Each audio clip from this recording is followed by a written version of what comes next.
كبارات تخطيطلتي إريتريا هيلث أنا دكتور أول خير محمد سعيد نور حسين ناي وجداوي حماماتن ناي عبيت زدفو أبواتاتن ناديتاتن كمون ناي ستروك ميديسن سبيشاليست كابعد إنجليز زل تحزتو حيزلكم قريبا له بريتش ميديكال جورنال زوز حبريتايو طغامي لزراخو نعو كقرب لكم تداني له كتسمعوا كتكاتلو يعدم كم زتريو ضلهم بعلة 26 أكتوبر كلتش عن 20 زوات حبريتايو حبريتا دمان تاي زبل نمنتايو عد مزدفون كبلت زلهم سباتن بكوفيد 19 مزحامو نابزخف درجة يبزحو زبل حتويو እቲ ሓደ ካብቲ ኣሸጋሪ ኮይኑ ዘሎ ዝጠቐስዎ እንታይ እዩ ንምንታይ እዩ እቲ ኮቪድ 19 ብጣዕሚ ዝራባሕ ዘሎ ወይ ድማ ዝላባዕ ዘሎ እዚ ሕቶ እዚ ንፕሮፌሰር ሊህነር ዝበሃል ናይ ኢሚኖሎጂ ናይ ሜዲሲን ኣብ ዩኒቨርሲቲ ኦፍ ካምብሪጅ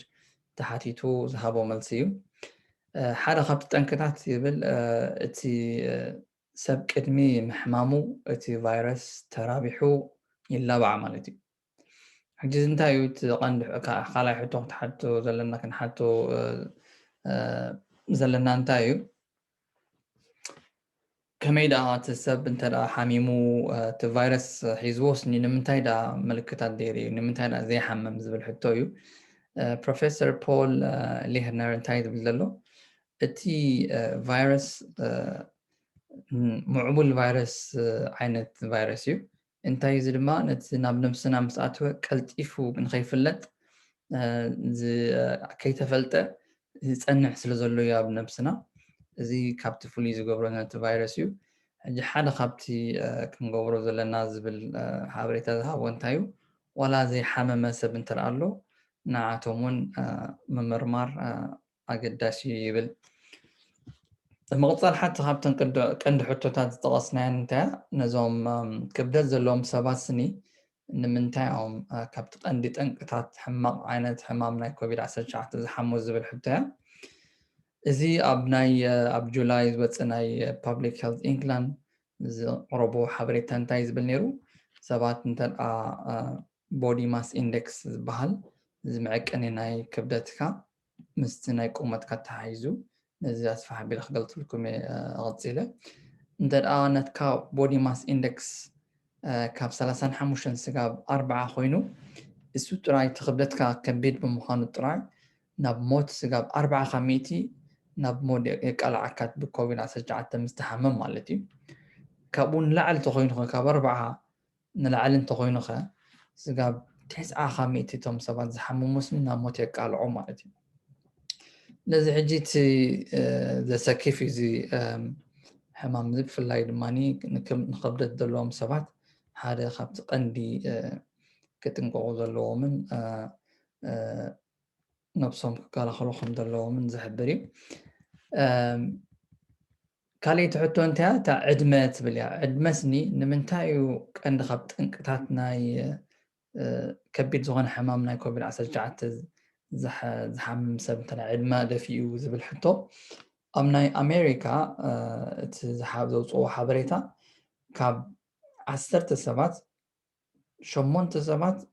زموتو سبات ندرا اليوم كاب 10 تمشوبات سبات سنين بعدما زدفو يوم عدميوم كاب 65 على الزنبرة يوم مويتهم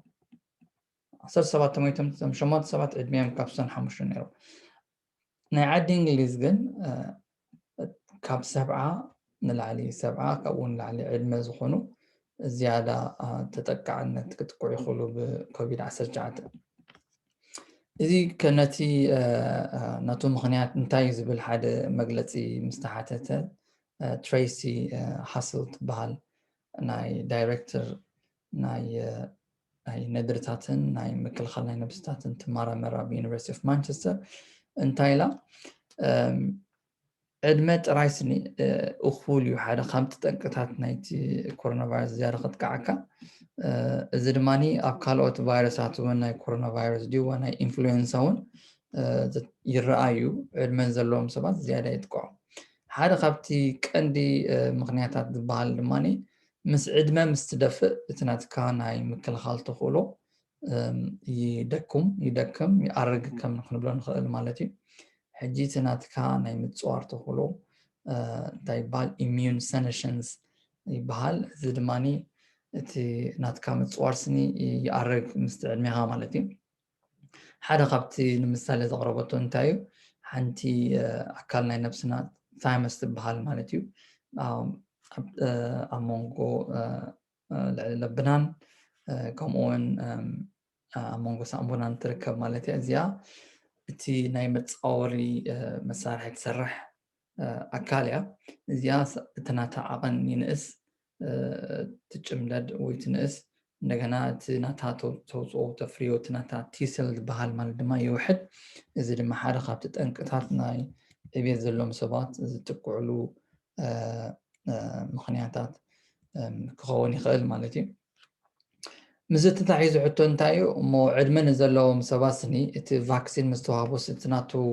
ውፅኢት ክደክም ዶ ይኽእል ዝብል ሕቶ እዩ እዚ እውን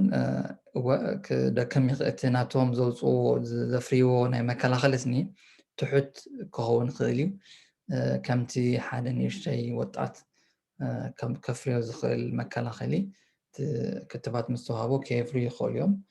ብሓፈሽኡ ግን ጠቃሚ ከም ዝኾነ ግን ንፈልጥ ማለት እዩ ሕጂ ቅድሚ መወዳኢ እተን ክልተ ሓበሬታ እንታይ ክገብር ደልየ እቲ ናይ ቦዲ ማስ ኢንዴክስ ዝበሃል ኣብ ሕክምና ንዛረበሉ ቀፃሊ ስኒ እንታይ እዩ ዝብል ሕቶ እዩ ንዕኡ ንምብራህ ኣብ ናይ NHS ዌብሳይት ኣትየ ምሳሌ ይበ ከረዳእኩም ክፍትነ ኣብ ናይ NHS እንተደኣ ቦዲ ማስ BMI ዝብል እንተደኣ ሰርች ጌርካ እዚኣ ትሪእዋ ዘለኹም ሓበሬታ ትመፀካ ማለት እዩ እዚ ድማኒ ስታርት ካብ መጀመርያ ክንጅምር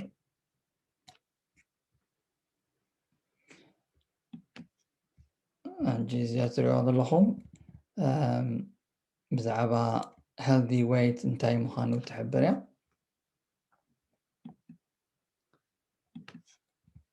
እንጂ ንምሳሌ ክህበ ንምሳሌ ሓደ ወጣት እንተደኣ ትናቱ ቁመት ለሰይ 160 ሰንቲሜትር እንተደኣ ኮይኑ እንደገና ትናቱ ክብደት ብኪሎግራም ማለት እዩ 110 እንተደኣ ኮይኑ ናቱ ዕድሚኡ ወዲ 30 እንተደኣ ኮይኑ እቲ ፆትኡ ወዲ ተባዕታይ ኢልናዮ እንደገና ትናቱ ዓሌት ፀሊም ኣፍሪካዊ ኢልናዮ እንደገና እቲ ምንቅስቃስ ስፖርት ይገብርን ኣይገብርን ዝብል እቲ ዝኸፍአ እንተደኣ ጌርናዮ ኣይገብርን እዩ ዝኾነ ምንቅስቃስ እቲ ናቱ ቦዲ ማስ ኢንዴክስ ካልኩሌት ትገብረልና ኣላ እዚ ከም ትሪእዎ ዘለኹም ናይዚ ሰብ እዚ ቦዲ ማስ ኢንዴክስ ና42.9 እዚኣ ትሪእዋ ዘለኹም መስመር ኣይናዩ ናይ ጥዕናዊ ዝኾነ ክብደት ዝብል ካብ 18.5 ክሳብ 25 ዘሎ ግሪን ሂብና ዘሎ እዚ ናይ ጥዕና ዝኾነ ክብደት እዩ ኣብ መንጎ 25 ክሳብ 30